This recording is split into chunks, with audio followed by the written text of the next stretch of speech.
¿Cuántos de ustedes se recuerdan qué es lo que estamos o qué es lo que comenzamos a mirar el jueves pasado? ¿Alguien? Amén, la soberanía de Dios, amén. Y voy a repasar un poquito acerca de este tema, amén. El jueves pasado comenzamos a mirar el atributo de la soberanía de Dios y miramos varios versículos, no todos, amén, pero varios versículos donde las escrituras nos demuestran de una manera clara que Dios es soberano, amén. No cabe duda, Dios es soberano y miramos esto a través de toda la escritura. Ya miramos que cuando decimos que Dios es soberano, estamos declarando lo siguiente. Escuchemos. Cuando nosotros decimos que Dios es soberano, estamos diciendo que Dios hace con su creación como Él quiere. Amén. Dios es el supremo, Dios es el altísimo. Estamos diciendo que Dios es el todopoderoso, Él es Rey de reyes y Señor de señores. Estamos diciendo que Dios hace como Él quiere y nadie puede frustrar sus consejos. Amén. Ni resistir su voluntad. También estamos diciendo que Dios no le rinde cuentas a nadie. Dios hace lo que Él hace, amén. Él lleva a cabo lo que Él desea hacer y no le rinde cuentas a nadie. Y también, amén, estamos diciendo que no hay nada imposible para Dios. Él es soberano. Y quisiera recordarles que si tienen preguntas o comentarios, pueden levantar su mano, amén. El jueves pasado miramos que la doctrina de la soberanía de Dios es muy importante, ¿recuerdan? Es muy importante, pero tristemente no se enseña mucho en estos días o nada acerca de esta doctrina de la soberanía de Dios. ¿Y qué es lo que está sucediendo o qué es lo que sucede cuando la iglesia, la persona no entiende que Dios es soberano? ¿Qué es lo que sucede? Comenzaremos a dar o a ser soberano a alguien más. Amén. Comenzaremos a dar una posición de soberanía a alguien que no le pertenece. En este caso es ¿a quién? A Satanás. Y miramos que ese es el problema de la iglesia en la actualidad. Muchos en este día, gente que es cristiana, la iglesia, han dado una posición de soberanía a Satanás que no le pertenece. Y cualquier cosa que nos pasa, cualquier cosa que no es muy buena que nos sucede, ¿qué es lo que pasa con el creyente? ¿Qué es lo que dice? El diablo, ¿no? En todo apuntan al diablo y hablan más del diablo, se enfocan más en el diablo, amén, como si el diablo tuviera el control de todas las cosas y no Dios. Y es un problema es un problema en la iglesia el día de hoy, el no entender la soberanía de Dios, que Dios tiene el control. Aún así las cosas estén mal, aún así las cosas no estén a nuestro favor, Dios está en control. Él es soberano. Entonces ya miramos que Dios es soberano y Satanás no es soberano. Amén. Satanás no es soberano, pero Dios sí es soberano. Y miramos el ejemplo de Job, ¿recuerdan? Donde Dios le puso límites a Satanás. Satanás vino, Dios permitió que tocara la vida de Job, amén, pero le puso límites. Miramos que Satanás no puede hacer nada a no ser que Dios se lo permita. Satanás no hace nada a las espaldas de Dios. Amén. Dios le permite a Satanás hacer lo que Él le permite hacer y le pone límites. Miramos que después de que Dios le permitió a Satanás tocar todo lo que tenía Job, ¿qué sucedió? Satanás vino, tocó todo lo que tenía Job, tocó aún su vida. ¿Y qué fue lo que dijo Job? En Job capítulo 1, versículo 21, Job dijo lo siguiente: Jehová dio y Jehová quitó. Amén. Y qué importante es esta declaración. Miramos que Job no dijo Jehová dio y Satanás quitó. Amén. Pero fue Dios quien dio y fue mismo Dios quien quitó, porque Él lo permitió. Job no atribuyó lo que le pasó a Satanás. Él se lo atribuyó ¿a quién? A Jehová. ¿Por qué es que Job hizo esto? Yo lo dije el jueves pasado. ¿Por qué es que Job hace esto? ¿Por qué atribuye a Dios lo que sucedió? ¿Por qué es que Job lo hace? ¿Alguien? Porque Job entendía que Dios es soberano. Yo hice esta misma pregunta a un amigo mío en el trabajo y le dije yo, ¿por qué crees que Job declaró esto? Aún Satanás vino, le quitó todo. ¿Por qué Job dijo, Jehová dio y Jehová quitó? ¿Por qué? Porque él no sabía que fue Satanás. Claro que no, Job entendía, amén, que Dios es soberano, y si a Job le pasó eso fue porque Dios lo permitió. Dios estaba en el asunto, amén. Entonces, recordemos algo muy importante. Satanás no es soberano. Satanás es simplemente una herramienta que Dios usa para llevar a cabo su plan. Amén. Mucha gente en estos días tiene una idea como la siguiente. Aún hemos mirado fotos en Facebook o en muchos lugares donde está supuestamente Jesucristo así y está Satanás del otro lado jugando las vencidas. ¿Han mirado eso? Yes. Amen. Como si fuera Satanás realmente alguien con quien, ¿me entiende?, a ponerse a nivel de Dios. Se ponen a Satanás como a un nivel igual que a Dios, amén, o igual que a Jesucristo, y eso es un mal concepto. Hemos puesto o dado a Satanás un nivel que no le pertenece y lo ponemos igual que a Dios o igual que a Jesús. Y ese es un error tan grande, amén. Y todo esto una vez más porque no entendemos que Dios es soberano. Él no ocupa jugar vencidas con alguien para demostrar que puede o con Satanás. Lo extermina cuando Él quiere, amén. Entonces Satanás, una vez más, es una herramienta del Dios soberano. Dios usa a Satanás para que Dios pueda llevar a cabo sus planes. Sencillamente. Y recordemos que ¿quién es quien reina? ¿Quién reina? Jehová reina, amén. Satanás no reina, Jehová reina. Satanás hace lo que hace, causa problemas y tantas cosas, pero a los límites una vez más que Dios le ha permitido. Pero sobre él reina Jehová. Jehová reina. Ok, entonces ya hemos visto una vez más que Dios es soberano ¿en qué? En todo. En todo. No hay algo donde Dios o una área donde Dios no sea soberano. En todo Dios es soberano. Él tiene el control en todo, en todas las cosas. Y eso lo miramos en Efesios 1:11, donde dice, Él hace, Dios, amén, Él hace todas las cosas según el designio de su voluntad. Amén. No dice algunas cosas, Dios hace todas las cosas según su voluntad. Y el jueves pasado miramos que Dios es soberano en que su creación, los habitantes de la tierra, Satanás, Dios tiene el control del corazón y la voluntad del hombre. Dios tiene el control cuando alguien muere. Amén. Dios es soberano sobre los animales, sobre el universo. Dios es soberano, tiene el control de todo. Alguien dijo en una ocasión que si Dios no fuera soberano en algo, amén, no fuera soberano en sí. Pero Dios es soberano. Él tiene el control absoluto de todas las cosas. Entonces tengo una pregunta para ustedes, amén. Y esto es lo que vamos... De hecho, no me tienen que contestar, amén. Tengo una pregunta y a través del estudio vamos a responderla. La pregunta es la siguiente.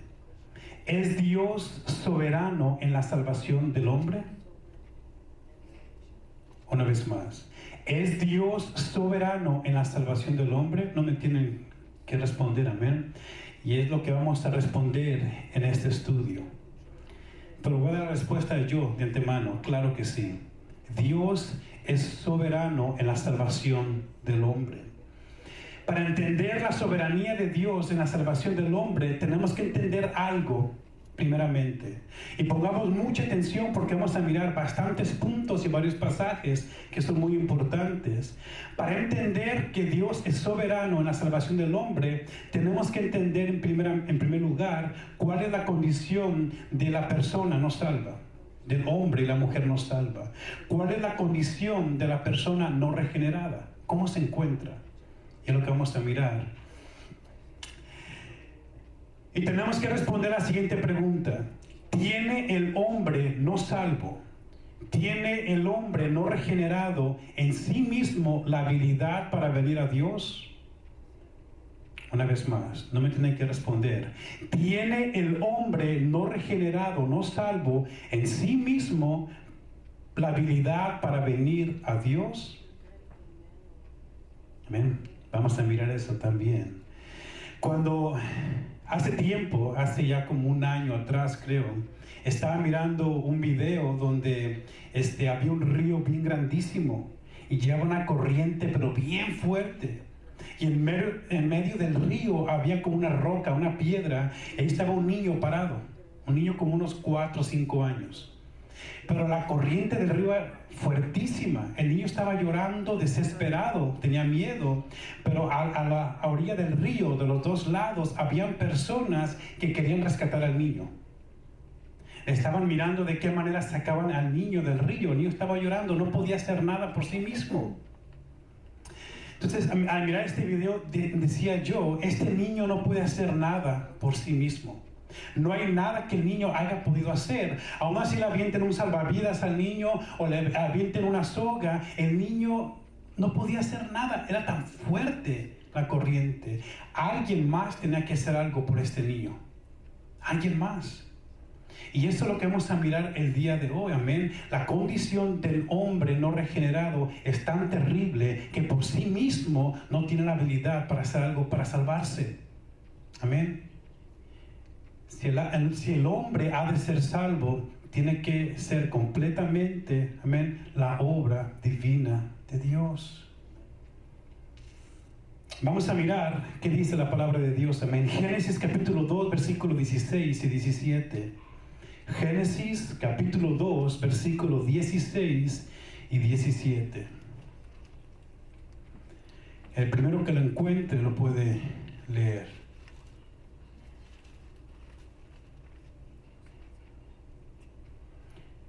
Génesis se encuentra en... ¿Qué dice hermana Milka? Amén. Y mandó Jehová Dios al hombre diciendo, de todo árbol del huerto podrás comer, mas del árbol de la ciencia del bien y del mal no comerás, porque el día que de él comieres, ciertamente morirás. Amén. Ahora vamos a mirar Romanos capítulo 5, versículo 12. Romanos 5, 12. Y dice así: por tanto, como el pecado entró en el mundo por un hombre, y por el pecado la muerte, así la muerte pasó a todos los hombres por cuanto todos pecaron. Notemos algo, en Romanos 5:12, en lo que acabamos de leer, Pablo está haciendo referencia a lo que Dios dijo a Adán en Génesis capítulo 2, 16 y 17, amén.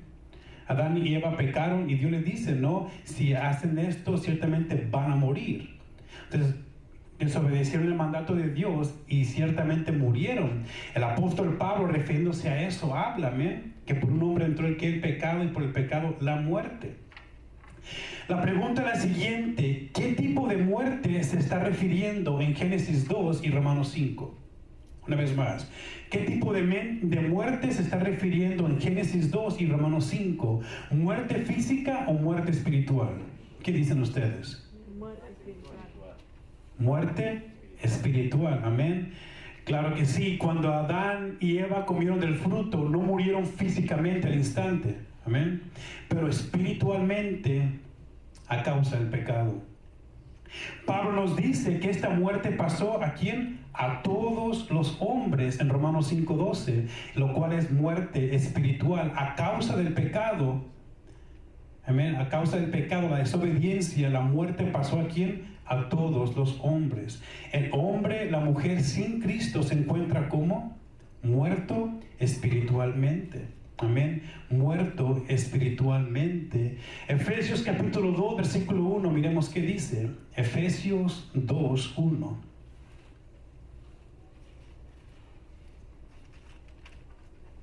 Lo tienen. En Efesios 2, 1 nos dice así: y Él os dio vida a vosotros cuando estabas ¿qué? Muertos en vuestros delitos y pecados, Una vez más, aquí miramos cuál era nuestra condición antes de venir a Cristo. Estábamos como muertos espiritualmente en nuestros delitos y pecados. Y tengo algunas preguntas para ustedes. ¿Acaso un muerto tiene la habilidad para venir a Cristo? ¿Acaso un muerto tiene la habilidad para venir a Cristo? No. ¿Puede un muerto escoger a Cristo?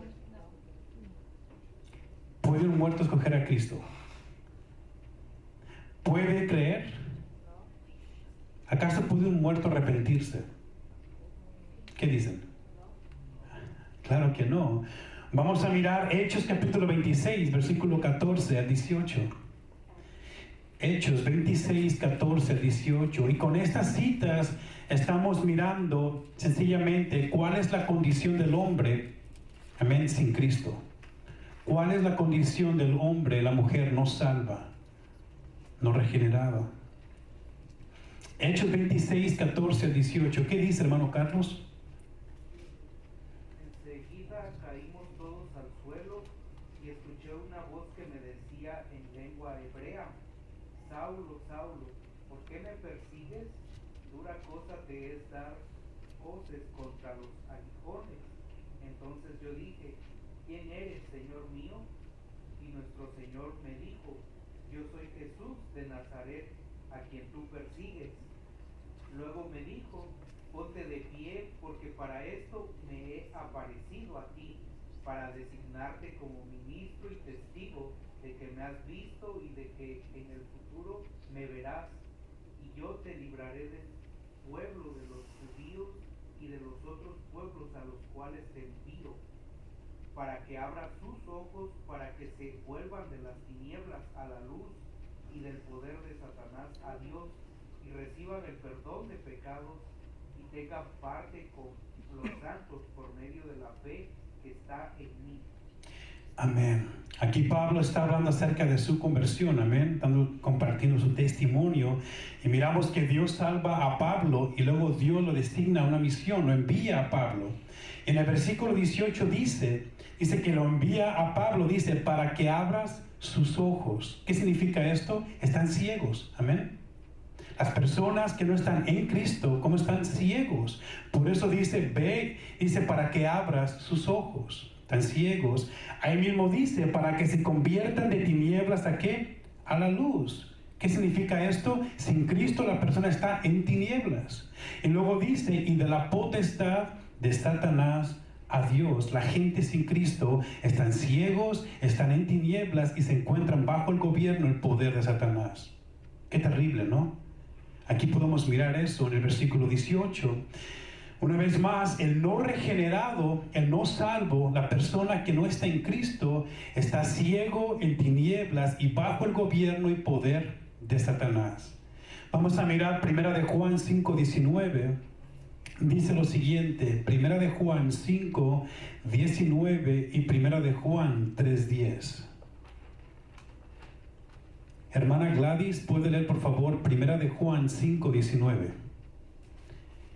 Y hermana Eunice, 1 de Juan 3:10. ¿Ya? Amén. Bueno, dice 5:19 me dijo. Sí. Sabemos que somos de Dios y el mundo entero está bajo el maligno. Sabemos que somos de Dios y el mundo entero está bajo el maligno. 1 de Juan 3:10. En esto se manifiestan los hijos de Dios y los hijos del diablo. Todo aquel que no hace justicia y que no ama a su hermano no es de Dios. Amén. Básicamente en estos dos versículos miramos lo siguiente: los no creyentes son hijos de ¿quién? Del diablo, y se encuentran bajo la potestad de Satanás. ¿Qué más miramos? ¿Cuál es la condición de la persona que está fuera de Cristo? Amén. Que no conoce a Cristo, que no es salvo.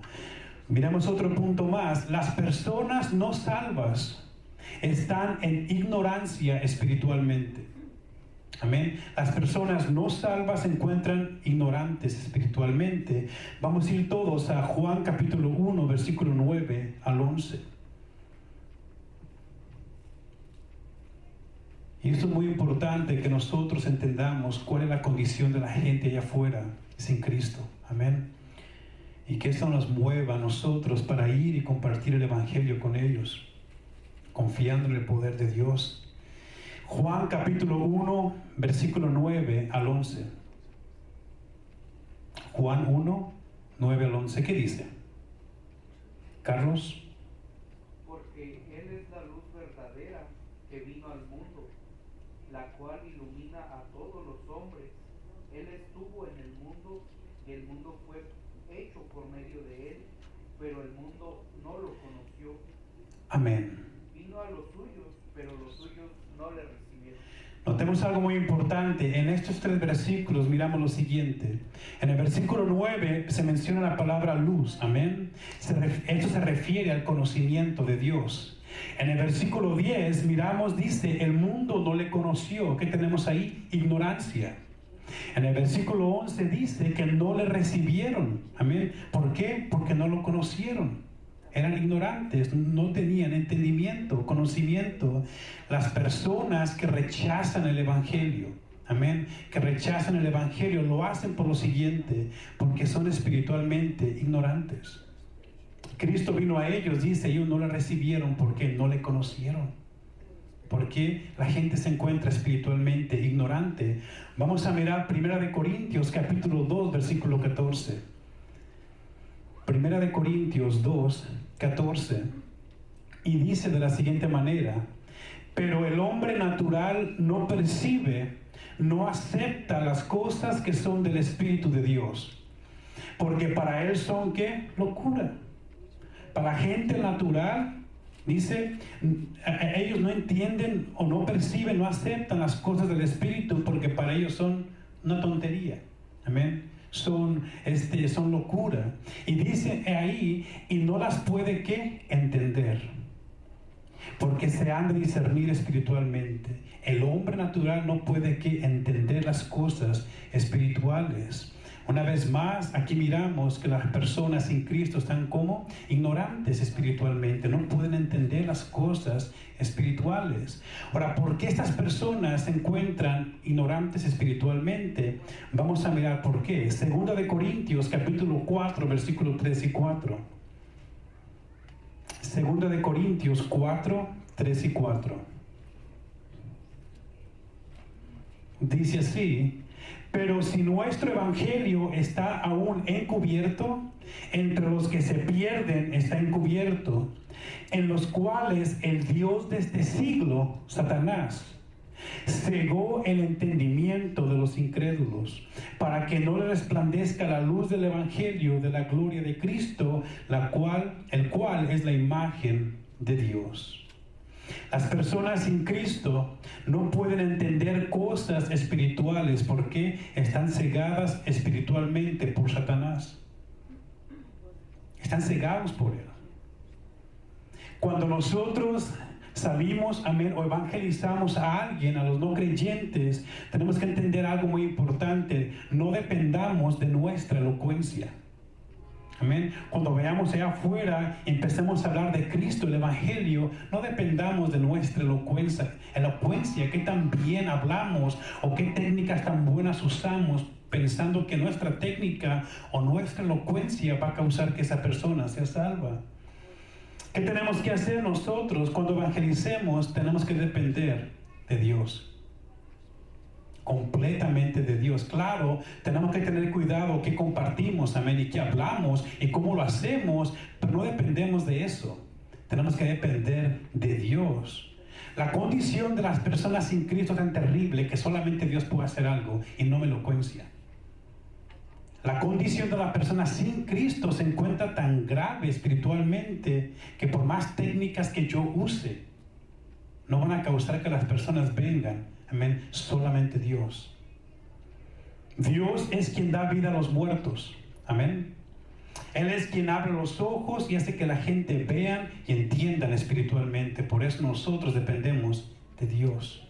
De nuestra parte, ¿qué hacemos nosotros? Nuestro mejor trabajo, amén, para presentar el Evangelio. Pero no depende de eso, depende de qué? Del Espíritu Santo, que obra en el corazón de las personas.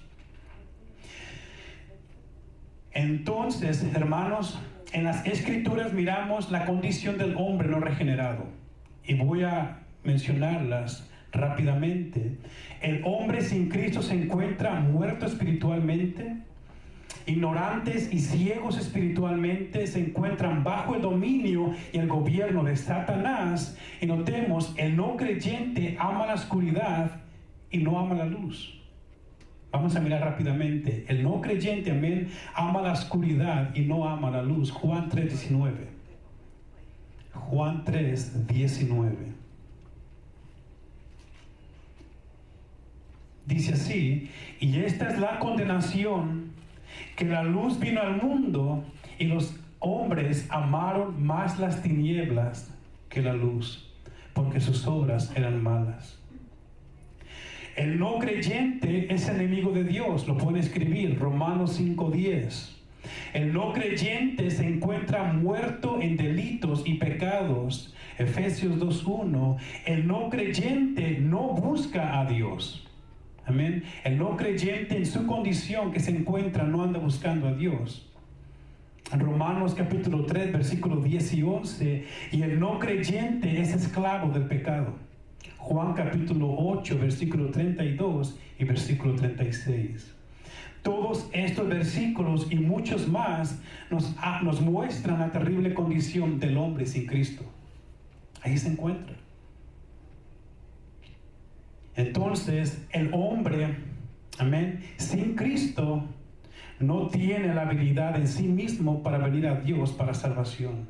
Es tan terrible la condición de la persona sin Cristo que en esa condición, amén, no puede por sí mismo, no tiene la habilidad por él mismo para venir a Dios para salvación. Lo que miramos en las Escrituras claramente es lo siguiente: la salvación depende completamente de la acción soberana de Dios y no del hombre. La salvación depende completamente de la acción soberana de Dios y no la acción del hombre. Ahora, esto que acabo de decir, amén, no es algo que mucha gente acepta o lo cree igual que nosotros. Mucha gente que es lo contrario, amén. Muchos creen que la salvación depende completamente del hombre. Que Dios hace su parte, pero depende, dice, de ti.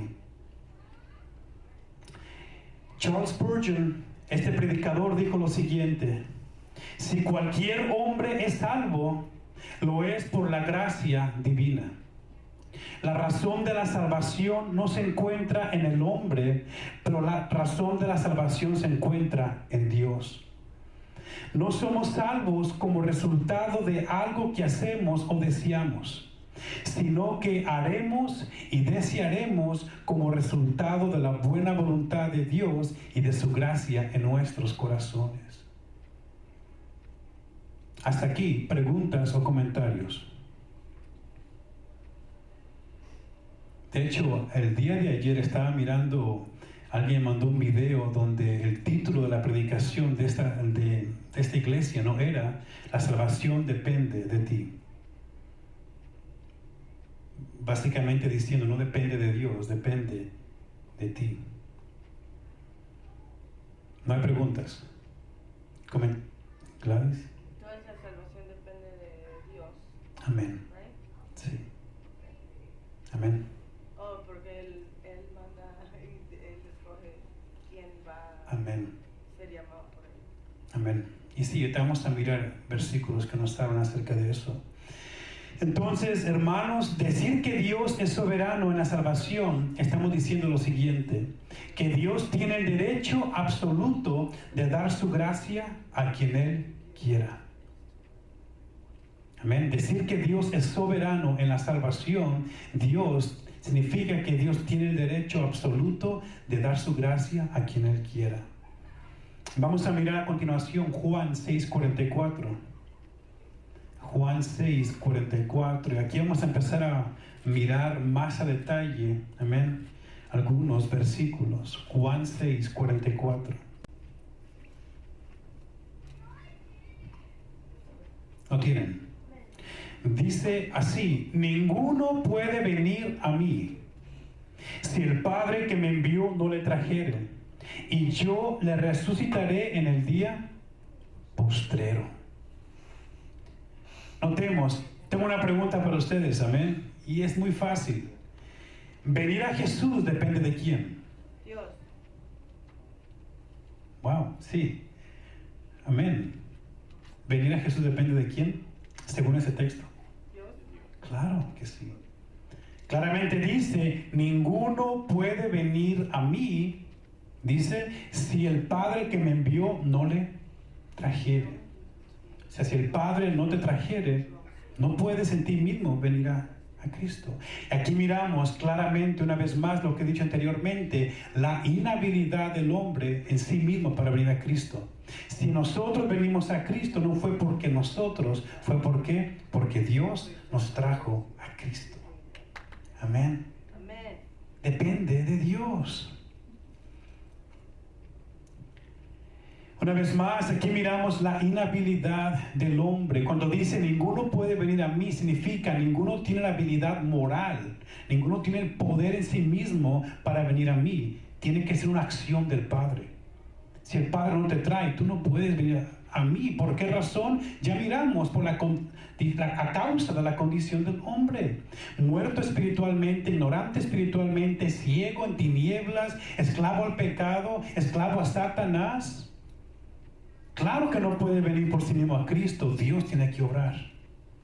Dios tiene que hacerlo.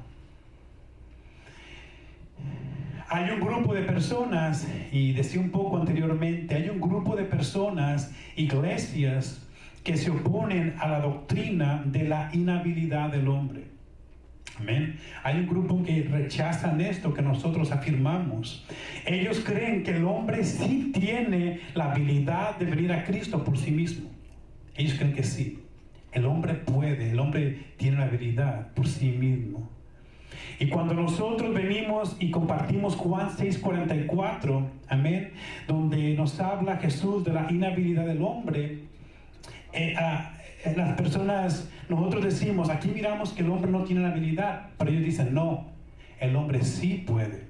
Y ellos dicen lo siguiente, amén, escuchemos, miremos el versículo 45. Y así que vamos a mirar el versículo 45, a ver si este versículo nos habla de algo contrario.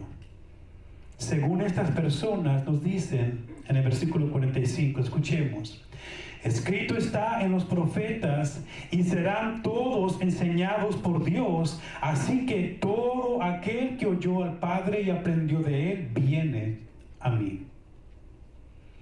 Este grupo de creyentes, una vez más, que se oponen a la doctrina de la inhabilidad del hombre, amén, muchos de ellos conocidos como arminianos, amén, que se oponen a la soberanía de Dios en la salvación, dicen lo siguiente acerca del versículo 45. Dicen que Dios enseña a todos, pero solo el que escuchó y aprendió del Padre es el que viene a Jesús, dicen ellos. De alguna manera dicen, la salvación depende de ti. El Dios enseña a todos, amén, y el que escucha, si tú escuchas y aprendes, depende de ti. Y la pregunta es, ¿realmente Juan 6:45 nos está diciendo esto? Según estas personas dicen que en Juan 6:44 y 45 hay dos grupos de personas, amén, los que son enseñados por el Padre y los que no son enseñados por el Padre. Nosotros creemos que Dios es soberano en la salvación del hombre. Creemos lo siguiente, que en Juan 6:44 y 45 se está hablando del mismo grupo y no de dos grupos. Todos aquellos que son traídos a Jesucristo por el Padre, en el versículo 44, todos ellos son enseñados por Dios, los del versículo 45. Jesús está hablando del mismo grupo, amén. Versículo 44, todos los que el Padre trae a Cristo, todos ellos serán enseñados, escuchan a Dios, el mismo grupo y no dos grupos. Entonces, en estos versículos, Juan 6, 44 y 45, amén, no tenemos dos grupos de personas, pero tenemos un grupo. Este grupo son los electos. Amén. En el versículo 45 dice lo siguiente: escrito está en los profetas. Amén. Aquí Jesús está haciendo referencia a Isaías 54, versículos 12 y 13. Vamos a mirar qué dice. Escrito está en los profetas. Isaías 54, versículos 12 y 13. Si hay algo que no está muy claro, tengan libertad de levantar su mano, amén, y puedo tratar de ser más claro o explicar más detenidamente.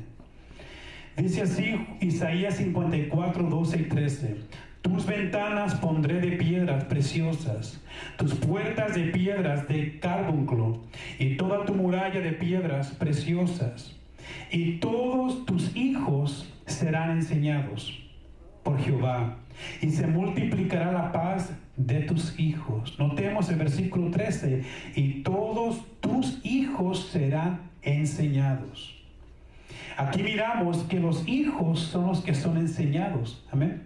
Todos tus hijos, y ellos son los que aprenden de Dios. Gladys. ¿Será Isaías 54? Sí, 12 y 13. Oh, 12, ok. Amén. Entonces aquí en Isaías 54, versículo 13 dice: todos tus hijos serán enseñados, y ellos son los que aprenden de Jehová. Volvamos a Juan 6, 45. Juan 6, 45. Una vez más dice ahí: y serán todos enseñados por Dios. La pregunta es la siguiente: ¿a qué se refiere Jesús en Juan 6:45 con todos? ¿Todos quién? Según este grupo que se opone a lo que nosotros compartimos, dice todas las personas. Pero Jesús hace referencia a Isaías, refiriéndose a quién: todos tus hijos, no los que no son tus hijos. Se refiere a un grupo selecto. Entonces, ¿quiénes son todos aquí en Juan 6:45? Todo aquel que el Padre trajo a Jesús. Ellos son los que oyen y aprenden del Padre. Una vez más, el mismo grupo, no dos grupos. Tenemos que entender algo, amén. Cada que miramos en la Biblia las palabras todo o todos, no significa necesariamente todos los individuos del mundo. Y muchas veces varias personas cometen este error, que miran en la Biblia todo o todos y dicen toda la gente en el planeta Tierra. No necesariamente significa eso. La palabra griega para todo o todos es paz. Y esta palabra tiene varios significados. Significa lo siguiente: todo individuo de la tierra es uno de ellos. Todo tipo o todo grupo. Amén. Ejemplos. Vamos a ir todos a Lucas capítulo 2, versículo 1. Vamos a mirar ejemplo de la palabra todo. En alguna ocasión, ¿alguno de ustedes han hecho fiesta en sus casas? Nadie. Todos, ¿no? Hemos hecho fiestas, comida, y luego invitamos a los vecinos o los amigos, y luego decimos, ¿no? ¿Quién llegó a la fiesta? Dice, todo el mundo llegó. ¿Verdad que sí? Todo el mundo. Y no nos referimos que toda la gente en el planeta Tierra, nos referimos a un grupo de personas, ¿no? Entonces vamos a mirar Lucas capítulo 2, versículo 1. Dice: aconteció en aquellos días que se promulgó un edicto de parte de Augusto César, que todo el mundo fuese empadronado. ¿Qué tenemos aquí? Todo el mundo. Ahora, tengo una pregunta y ustedes me van a responder. ¿Acaso Augusto César mandó a que se registraran los chinos, mexicanos, argentinos de todo el mundo? No. ¿Qué dicen? Pero aquí dice todo el mundo. ¿Acaso significa que toda la gente en el mundo él mandó que se empadronaran? Claro que no. Pero con todo el mundo se refiere a las personas donde él tenía autoridad, donde él gobernaba, a ellos, todo el mundo, no toda la, ¿entienden? No toda la gente del planeta Tierra. Vamos a mirar Juan 12:19, otro ejemplo. ¿Qué dice Juan 12:19? Hermano Daniel, Juan 12:19. Pero los fariseos dijeron entre sí: ya veis que no conseguís nada, mirad, el mundo se va tras de él. Amén. Los fariseos hablando de Cristo, amén. Dice, ya ven, no consiguen nada. Dice, en otras versiones dice, todo el mundo va tras de él. Una vez más tenemos la palabra todo, amén. En unas versiones, todo el mundo va tras Cristo. ¿Qué podemos pensar? Que cuando Cristo iba caminando, iban personas de todo el mundo atrás de él. ¿Creen que sí? Claro que no, se refiere a un grupo de personas. Amén. Una vez más, para nosotros entender la palabra todo, tenemos que entenderlo en su contexto. De otra manera vamos a pensar que todo el mundo ahí va caminando tras Cristo. Claro que no. Y como dije ahorita, cada que leamos un versículo y miremos la palabra todo o todos, tenemos que entender el significado según el contexto. Vamos a mirar un ejemplo, 2 de Pedro 3:9. Preguntas o comentarios hasta aquí. ¿Alguien? Sería como una exageración cuando Sí, dice todo. así es. Por ejemplo, cuando dicen en lo secular, the World Cup, y solamente son 32 países, no son todos los países. Sí, Cuando van. Entonces, exacto, sí. Imelda. Mi pregunta es sobre lo que ya hablaste hace ratito. Ujú. Como dices que la salvación no viene de nosotros, sino que... Sí. Pero mi pregunta es, ¿por qué, no sé si tenga sentido, pero por qué a veces cuando ayudas a alguien como que te sientes bien? Tiene algo que ver, como cuando ayudas a una homeless, o cuando ayudas a cualquier persona que tiene un problema. ¿Eso no tiene nada que ver o sí tiene que ver? En este caso no tiene que ver nada con salvación. Ayudar a una persona, porque no somos salvos por lo que hacemos. Somos salvos por lo que Él hizo por nosotros en la cruz de Calvario. Hay personas, ¿no? O iglesias, o qué sé yo, que creen que somos salvos por obras. Pero la Biblia rechaza eso. Lo miramos en toda la Escritura. No somos salvos por obras, por lo que hacemos. Somos salvos por fe. Ahora, cuando nosotros ayudamos a alguien, claro que nos sentimos contentos, a gusto, ¿no? Mirar cómo la gente fue bendecida, damos de comer a los homeless, una ropa, y está alegre, y nos alegramos. Es algo bueno que estamos haciendo, pero no para ganar salvación. Sí. En este caso, nosotros, una vez más, somos salvos por creer en Cristo, en su obra. Y las obras vienen después de eso. Las obras buenas es el resultado de salvación, no para salvación. Sí, pero hacer buenas obras es muy bueno, claro que sí, trae gozo, ¿no? En el corazón de uno. Daniel. Y, en la etapa del creyente, cuando dices que es atraído por primera vez a Jesús, entonces no es la fe, ¿verdad? Ahí todavía no funge la fe, no hay fe. Dices que salvos por fe, pero cuando el Padre nos acerca, es más bien, es mi pregunta, ¿verdad? Sí. Es más bien por medio del arrepentimiento, ¿no? Y después nace la fe. ¿Cómo? Sí, todos esos son los medios que Dios usa para traernos a Cristo. La convicción de pecado, cuando dice serán enseñados por Dios, Dios nos enseña y nos da discernimiento a través del Espíritu, nos da convicción a través del Espíritu. Entonces, claro, son los medios que Dios usa para traernos a Cristo. No es como que algo que nomás así, Dios usa varios medios para traernos a Él.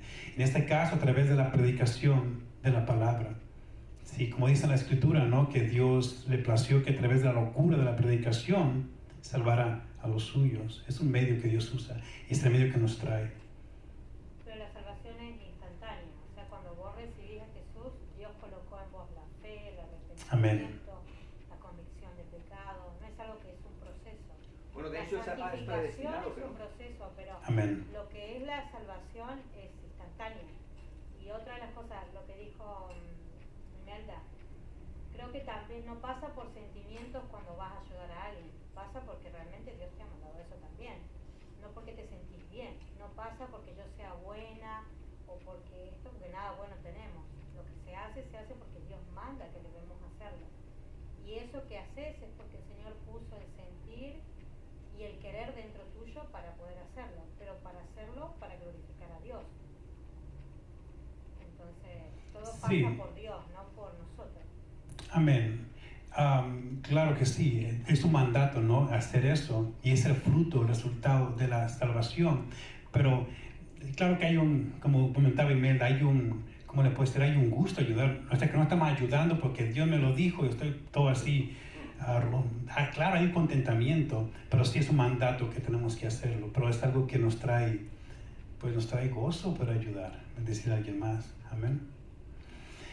Entonces vamos a mirar el ejemplo, amén, de la palabra todo en 2 de Pedro, capítulo 3, versículo 9.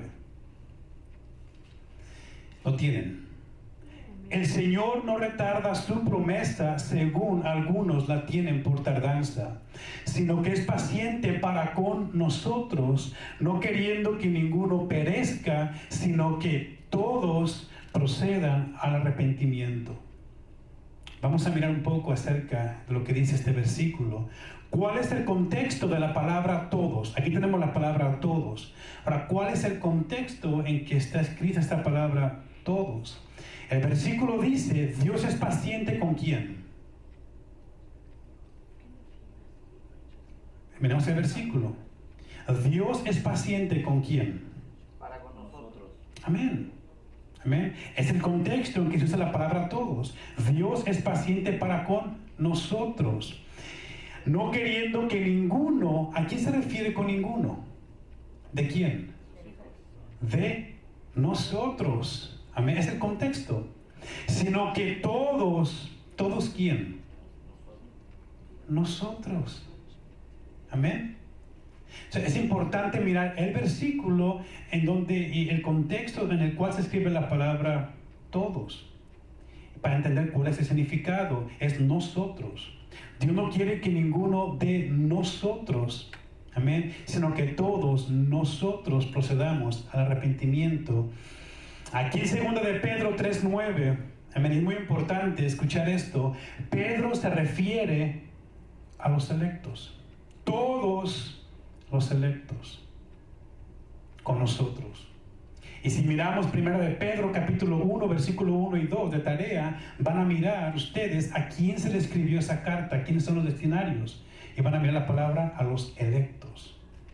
1 de Pedro 1 y 2, capítulo 1 versículo 1 y 2. Entonces aquí en 2 de Pedro 3:9 no se refiere a cada individuo del planeta Tierra, pero con todo se refiere a todos nosotros, los electos. Vamos a ir todos a 1 de Timoteo, capítulo 6, versículo 10. 1 de Timoteo 6, 10. Aquí tenemos una vez más la palabra todos. ¿Lo tienen? Porque la raíz de todos los males es el amor al dinero. Tengo una pregunta para ustedes. ¿Acaso todos los males que pasan en el mundo son a causa de dinero? ¿Acaso todos los males que pasan en el mundo es a causa de dinero? ¿Qué dicen? Claro que no. Porque es que aquí dice, la raíz de todos los males es el amor al dinero. Una vez más, en todos se refiere a ciertos tipos de males. Adán y Eva cayeron, ¿verdad que sí? No porque la serpiente les ofreció dinero, ¿verdad que no? Caín mató a Abel no porque iba a ganar dinero. O sea, miramos a través de toda la Biblia, amén, que no es así. Entonces la palabra todos aquí entendemos ciertos tipos de males, amén, y no todos los problemas que suceden. Ahora, tuve que explicar esto acerca de la palabra todo o todos para que entendamos de una mejor manera Juan 6:45, donde estamos anteriormente. Vamos a Juan 6:45. En Juan 6:45, la palabra todos, donde todos serán enseñados por Dios, no significa todas las personas del planeta Tierra, pero significa todos los que el Padre atrae a Jesús, todos aquellos de Juan 6:44, el mismo grupo. Todos los que el Padre trae a Jesús, todos ellos son enseñados, escuchan a Dios. Es claro, ¿no? Lo pueden seguir estudiando más en sus casas, pero vamos a mirar, vamos a avanzar. Juan 6:37, amén. Juan 6:37, ya estamos terminando. Dice así Juan 6:37, todo lo que el Padre me da, vendrá a mí, y al que a mí viene, no le echo fuera. Notemos que el texto no dice, el Padre me da a quién, a todos. ¿Verdad que no dice así? Jesús no dice, el Padre me está dando a todos, pero dice todo lo que el Padre me da, refiriéndose a un grupo selecto. Todos aquellos que fueron dados por el Padre a Jesús son todos aquellos que vienen a Jesús en fe para salvación. La pregunta es esta, amén. ¿Qué acción es primera en este versículo? ¿El venir o el dar? ¿Qué acción es primera? ¿El venir o el dar? Amén. Va a sacar un 10, la hermana Gladys. La acción que miramos primero aquí en Juan 6:37 es el dar. El resultado es ¿qué? Venir. Todo lo que el Padre me da, el resultado es ellos van a venir a mí. Y no son todos, todo lo que, grupo selecto. Entonces, ¿quién es el que viene a Jesús? Lo que el Padre trae. El que fue dado por el Padre, el que Padre atrae. Aquí miramos claramente, hermanos, que miramos claramente la soberanía de Dios en la salvación. Fue la decisión de Dios la que determinó que nosotros viniéramos a Cristo y no la decisión del hombre. Si Dios no obra en la vida, en nuestras vidas, nosotros estuviéramos perdidos rumbo al infierno. Pero porque Dios, amén, obra en nuestras vidas soberanamente, es que nosotros creemos en Él y estamos aquí, amén, le exaltamos, le adoramos, nuestra fe está puesta en Él. Santiago 1:18 dice lo siguiente, Santiago 1:18, pueden escuchar. Él, Dios, de su voluntad, nos ha engendrado por la palabra de verdad. Fuimos engendrados por la palabra, por su voluntad y no por la voluntad del hombre. Vamos a mirar Juan capítulo 1, versículos 12 y 13. Juan 1, 12 y 13. ¿Qué dice, hermana Mari? Juan capítulo 1, versículo 12 y 13. Hermano Carlos, Romanos capítulo 9, versículo 16. Y hermana Milka, Juan capítulo 8, versículo 47, por favor. ¿Quién tiene Juan 1, 12 y 13? Amén. Dice, mas a todos los que le recibieron les dio potestad de ser hechos hijos de Dios, a los que creen en su nombre, los cuales no son engendrados de sangre ni de voluntad de carne, sino de voluntad de varón, sino de Dios. Amén. Sino la voluntad de Dios. Romanos 9, 16. Así pues, no depende del que quiere, ni depende del que se esfuerza, sino que depende del Dios misericordioso. Amén. No depende del que quiere, ni del que corre, sino depende de quién. De Dios, quien tiene misericordia. Juan 8, 47.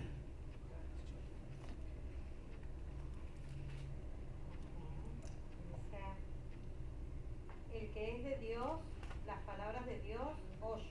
Por eso no lo oís vosotros, porque no sois de Dios. El que es de Dios, las palabras de Dios oye. Por esto dice Jesucristo, no las oís vosotros porque no son de Dios. Una vez más, tengo una pregunta. ¿Qué es primero, según este versículo? ¿Qué es primero? ¿Oír las palabras de Dios o ser de Dios? Es de Dios. Oír. Tiene que ser de Dios para que oye. ¿Qué es de, miremos este versículo, amén.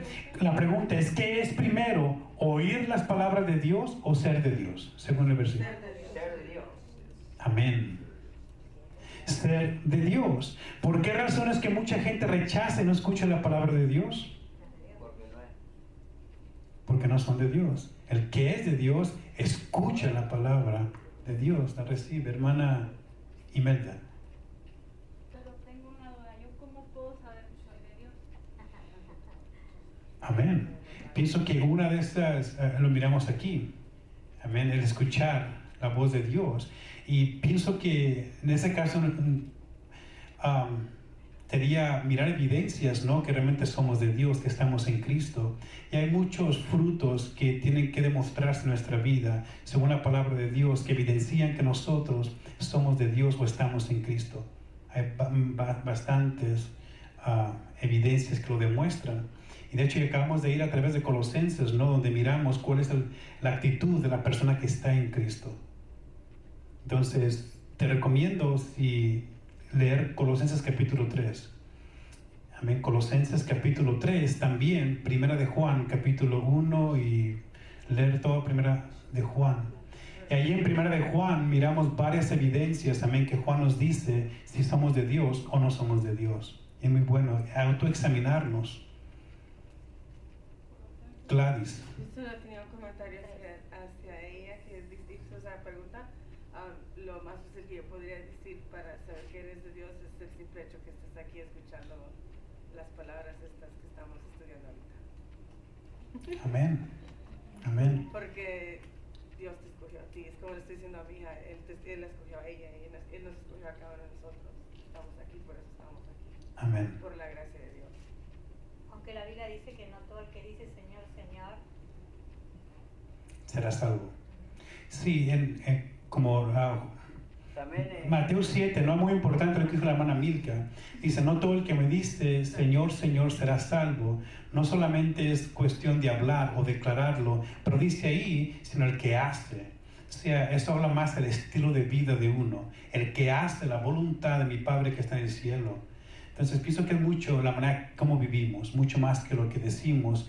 Y una vez más, en Colosenses miramos que no es lo que decimos, no podemos decir cualquier cosa, pero cómo vivimos, nuestro testimonio, nuestro estilo de vida demuestra si estoy en Cristo o no estoy en Cristo. Y una vez más, Colosenses capítulo 3 y 1 de Juan nos habla bastante de eso. Hermano Tito. También en Gálatas nos podemos evaluar nosotros mismos, en Gálatas 16, las obras de la carne y el fruto del Espíritu. Así es. El que dice ser o cómo estábamos antes y cómo deberíamos estar en Cristo. Así es, Gálatas capítulo 5 también, Sí, muy bueno. Sí, 5:16. Eso Amén. más que nada a mí me ayudó. Así es, Siempre es como el parate de uno donde se puede examinar. así es. ¿Alguien más? ¿No? Continuemos, amén. Voy a terminar, de hecho. Fue el Juan 8:47 fue el último versículo que tenía aquí para mirar. No terminé acerca de este punto que estamos mirando, la soberanía de Dios en la salvación. Vamos a continuar el próximo jueves, pero voy a terminar con estos puntos el día de hoy. Pero para terminar, termino diciendo lo siguiente. Ya miramos que la condición del hombre y la mujer sin Cristo es como terrible. Sin esperanza, amén, es terrible. La persona no salva, la persona no regenerada no tiene la habilidad de venir a Cristo por sí mismo para salvación. Por lo cual, si el hombre ha de ser salvo, depende completamente de la acción soberana de Dios y no depende del hombre. Dios tiene que hacer algo. Amén. Dios nos tiene que dar vida, tiene que cambiar nuestro corazón. Estamos muertos en Cristo. Y un hermano hace una ilustración de la siguiente manera, no me acuerdo quién, pero dice, imagínense que esté un cuerpo aquí delante nuestro, muerto, y está el hospital aquí cerca, y dice el hermano, si nosotros dijéramos al muerto, levántate, ve al hospital, ¿va a reaccionar? Pero mira, ahí te van a dar medicina, o qué sé yo, no ve, vamos, qué sé yo, no pueden ni escuchar ni nada, no nos va a hacer caso. La única manera que ese muerto va a reaccionar, va a levantarse, va a correr, se le tiene que dar vida primeramente. Ahora, si Dios no hace eso en nuestras vidas primeramente, amén, o no hace eso en la vida de las personas no creyentes, la persona nunca va a escuchar, nunca va a hacer nada, porque no tiene la habilidad por sí misma. Dios tiene que obrar antes, amén, soberanamente, transformando, dando vida a ese cuerpo, o dando vida espiritual, amén, a esa persona. De otra manera, el muerto nunca va a reaccionar. Por más que digamos, hablemos, compartamos, qué sé yo, Dios tiene que obrar. Dios tiene que abrir el corazón, como lo hizo con ¿quién? Con Lidia. Amén. De otra manera, la gente nunca va a escuchar. Entonces depende completamente de Dios la salvación y no del hombre. Pastor, como en el caso de Gladys, mi hija, esa noche ella estaba quejando, retorciéndose de dolores, pero por la fe, pues cuando oramos todos por ella y llegamos y le hicieron los exámenes y le dijeron que no tenía nada, o sea, no tiene nada y está bien. Qué bueno, gracias a Dios. Amén. Qué bueno. Qué bien, sí. Ahora, entonces ya miramos, la condición del hombre sin Cristo está terrible, desesperante. Es por eso que miramos que en Juan 6:37 venimos a Jesús porque fuimos dados por el Padre.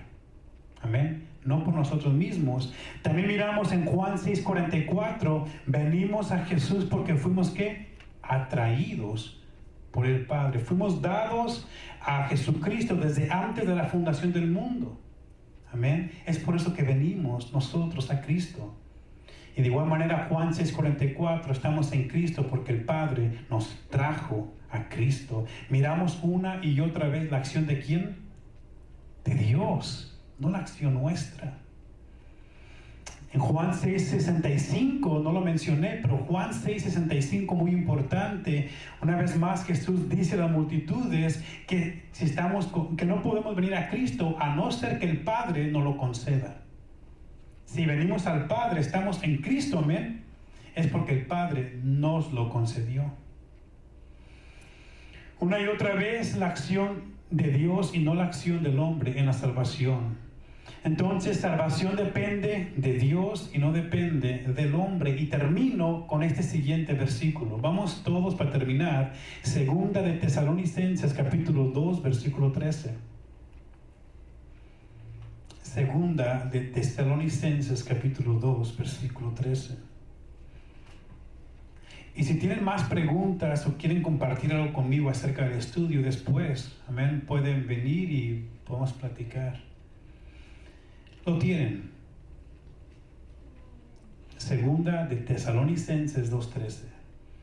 Dice así, pero nosotros debemos de dar gracias a Dios respecto a vosotros, hermanos amados por el Señor, de que Dios los haya escogido desde el principio para salvación. De que Dios los haya escogido desde el principio para salvación.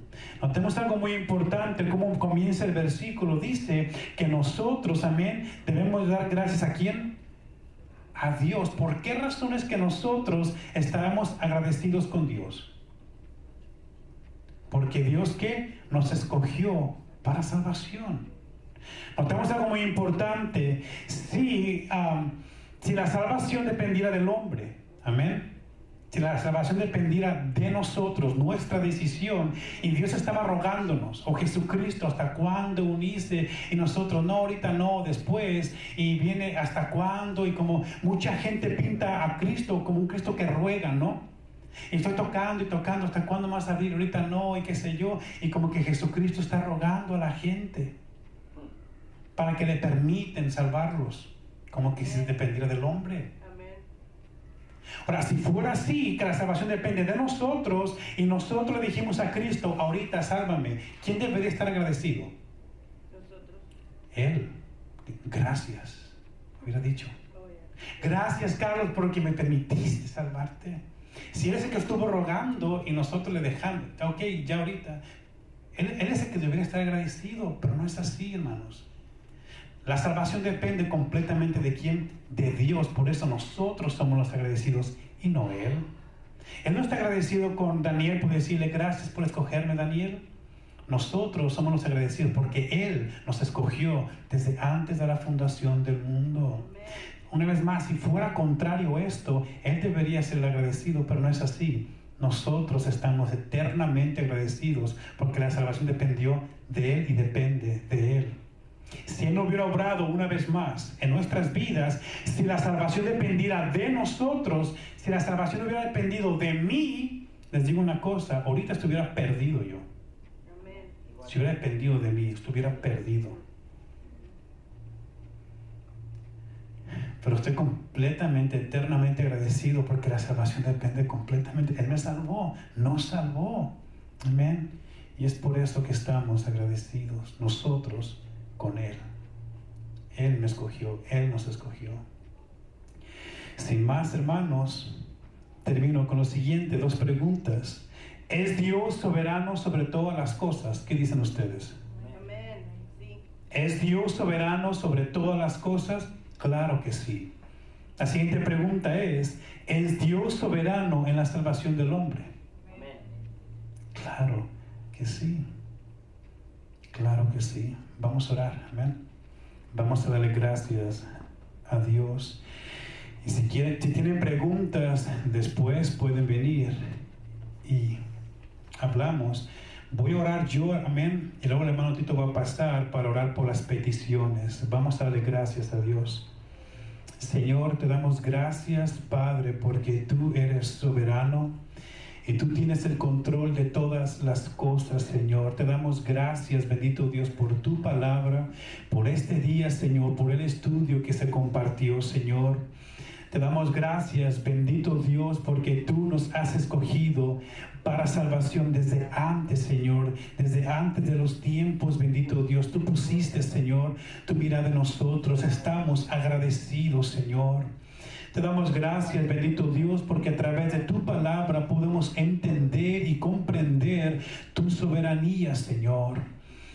Te pido, bendito Dios, que a través de los estudios, Señor, puedas tú, Señor, a través de tu Espíritu Santo, dándonos claridad y entendimiento, Señor, acerca de tantas cosas, interrogantes que podamos tener, Señor. Tu palabra es clara, Señor, y no cabe duda, tú eres soberano, Señor. Te damos gracias, bendito Dios, por lo que tú estás haciendo en nuestras vidas, Señor, lo que tú estás haciendo en esta iglesia, tus hijos, Señor. Te pido, Padre Santo, que nos sigas bendiciendo a través de tu palabra, Señor. Síguenos formando, Señor. Síguenos, Padre, educando y guiándonos, Señor, a través de tu Espíritu Santo y la enseñanza de tu palabra, mi Dios. Te doy gracias porque tú eres bueno, Señor, y para siempre es tu misericordia. Gracias, Padre. Gracias, Señor.